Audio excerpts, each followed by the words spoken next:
Okay, so for Calc 3 here, this is for worksheet 14.5, and this is for part 2. Okay, so basically this deals with, let's say, a function f of a vector of c of t. So this is a function, and this is a vector of some form, which is kind of weird in terms of how we are combining things together here. So basically, think of this here. So if you have a f of x, y, that this is a function of things happening. So think about it in terms of climbing a hillside, where you are in that hillside. F of x represents that graph of those hills, moles, saddle points, all that those different graphs being working with. Where c of t represents the location of the object with time. But again, this is actually will be referred to as a vector as you're doing that. So think of this. So the function would represent, let's say I'm going to go for a hike and I want to know at particular times how much calories I'm burning off, whether I'm going up the hill, on a flat spot, going down the hill, things like that. So one relates to the other simultaneously. So obviously I'm going to be burning more calories off as I'm going up a hill. And once I'm on top of the hill on a flat stop, I'm going to be changing or burning off less calories, and even less as I'm going down the hill. So one relates to the other piece. So when we do the derivative of this in terms of how fast things are changing, okay, so if we do the derivative of this, so if we do d dt of f of ct, so basically what we get here is f prime, and anything inside, like a chain piece, nothing inside can change. But then the chain piece is c prime of t, okay? Which this is going to be del f, so we're going to have partial fractions here, del f del x, and this is del f dy, or you can go dz, okay? But this would be the derivative according to a rate of, but just dx, not del f. We're not doing partials on this, but dt, and then dy dt. Okay? Because the difference was that f was a function and c is a vector. Okay? All right. So let's do this as an example. It's not that as hard as you think here, and you just gotta think of a puzzle piece here of what you have and how you plug things in here. All right. So here's my function of where I am in my environment. So here I have x, y plus z squared.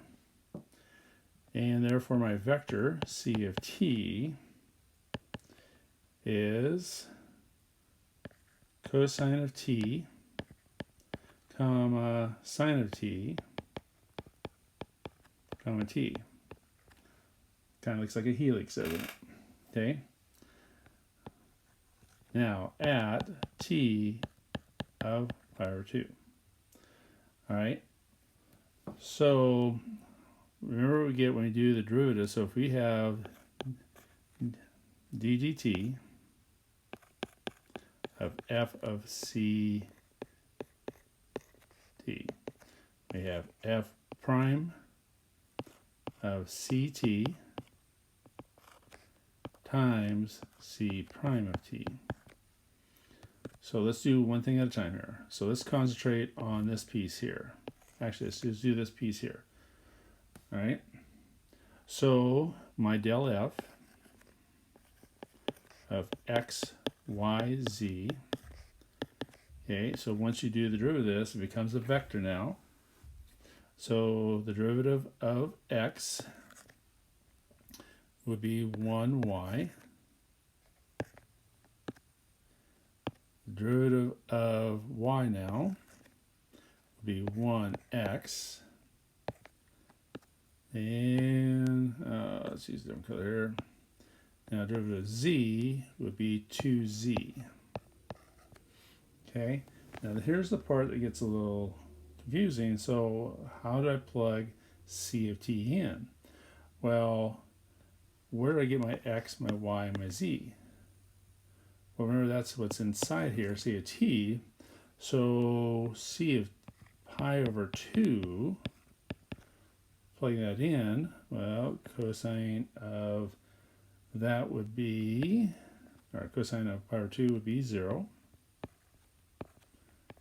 Sine of pi over 2 would be 1. And this would be pi over 2. So that would mean then I would be finding del F of 0, 1, and pi over 2.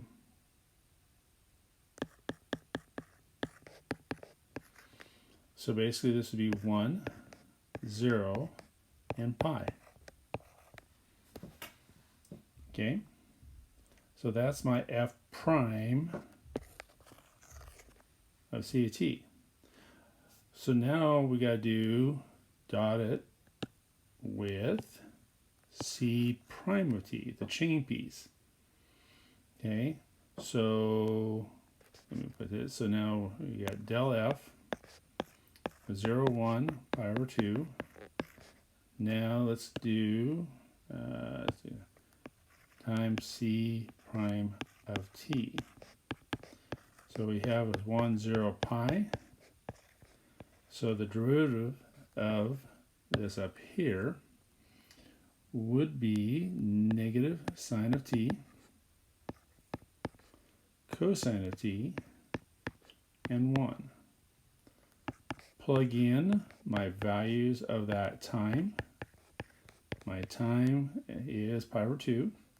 So this would be negative 1, 0, 1. And then just finish it out. Now do the dot of this.